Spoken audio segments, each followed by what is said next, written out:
Our next speaker is Senator Nancye Schaefer. Nancye? Oh, there you are. Yes, Nancye is a longtime Eagle Forum member and leader.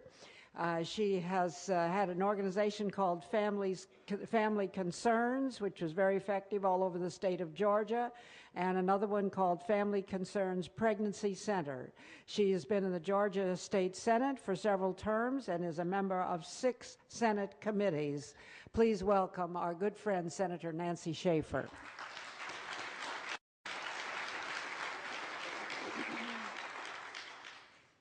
Thank you, dear Phyllis, and thank you to all of you. I have served in the Georgia State Senate for 4 years. One of my greatest pleasures, other than my sonogram bill, was getting the resolution passed to stop the North American Union.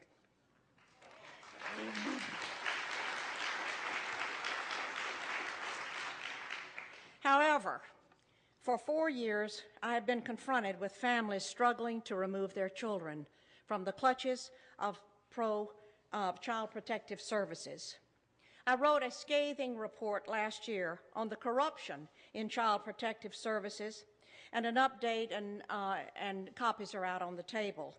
During the last session of the Georgia General Assembly, I introduced Senate Bill 415 relating to juvenile proceedings, and copies of that bill are attached to the report on the tables.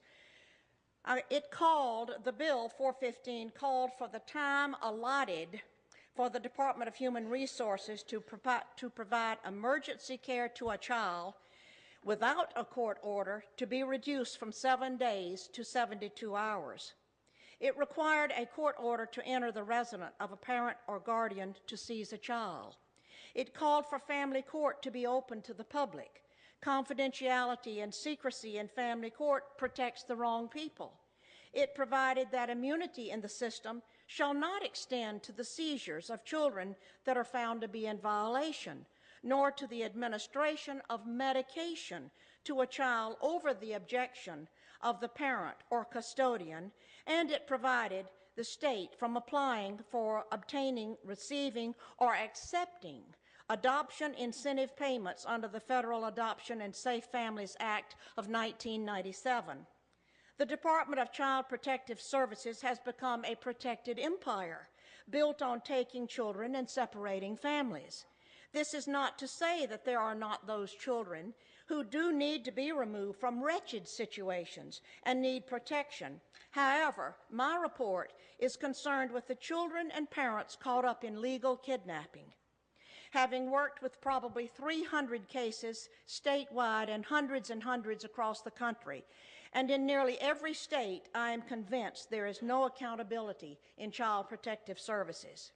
I have come to several conclusions.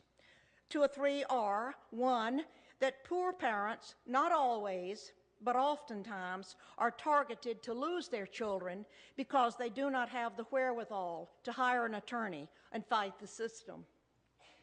That caseworkers and social workers are very often guilty of fraud. They withhold and destroy evidence. They fabricate evidence, and they seek to terminate parental rights unnecessarily. That the separation of families and the snatching of children is growing as the business grows because state and local governments have grown accustomed to having these taxpayer dollars to balance their ever-growing budgets. That the bureaucracy is huge. Look at who is getting paid: state employees, attorneys, court investigators, guardian ad litems, court personnel and judges. There are psychologists, therapists, psychiatrists, counselors, foster parents, adoptive parents, and on and on. All are looking to the children in state custody to provide job security. That the Adoption and the Safe Families Act, set in motion first in 1974 by Walter Mondale and later in 1997 by President Bill Clinton, offered cash bonuses to the states for every child they adopted out of foster care. In order to receive the adoption incentive bonuses, local Child Protective Services would need more children. They must have merchandise that sells, and they must have plenty so the buyer can choose. Some counties often offer $4,000 to $6,000 bonus for each child adopted out to strangers. and an additional $2,000 for a special needs child. Employees work to keep the federal dollars flowing. But that is only the beginning figure in the formula in which each bonus is multiplied by the percentage that the state has managed to exceed its baseline adoption number. Therefore, states and local communities work hard to reach their goals for increased numbers of adoptions for children in foster care. As you can see, this program is offered from the very top and is run by Health and Human Resources. This is why victims in Child Protective Services get no help from their legislators. It explains why my bill, Senate 415, suffered such defeat in the Judicial Committee, and why I was cut off at every juncture, and why I was defeated myself last month for my re-election by another Republican. That tax dollars are being used to keep this gigantic system afloat. Many grandparents have called me to get custody of their grandparents before being lost in the system. Grandparents who lose their grandchildren to strangers have lost their own flesh and blood. The children lose their family heritage, and grandparents, and parents too, lose the connection of their heirs. And that the National Center on Child Abuse and Neglect in 1998 reported that 6 times more children died in foster care than in the general public, and that once removed to official safety, these children are far more likely to suffer abuse, including sexual molestation, than in the general population. Think what that number is today, 10 years later.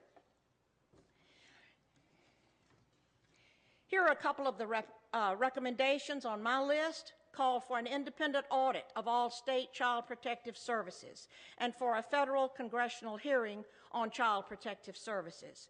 Abolish the federal and state financial incentives that have turned child protective services into a business that separates families for money.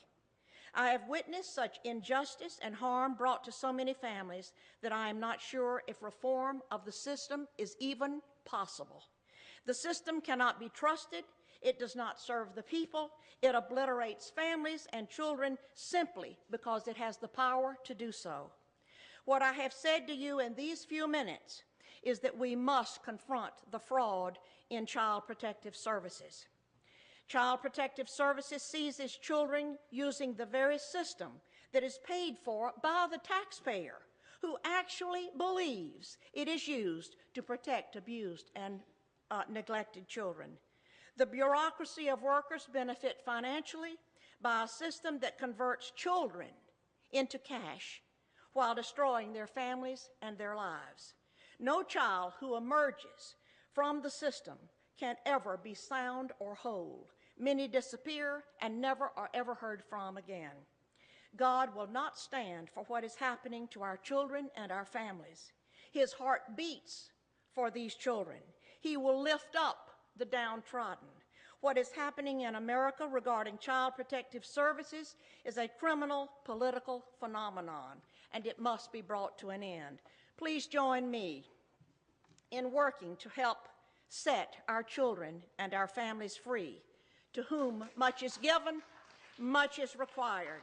As you pray for this nation, pray for the upcoming election, and for our national financial crisis, please pray for our children and for our families. We all must press on and win this race for America. Thank you very much.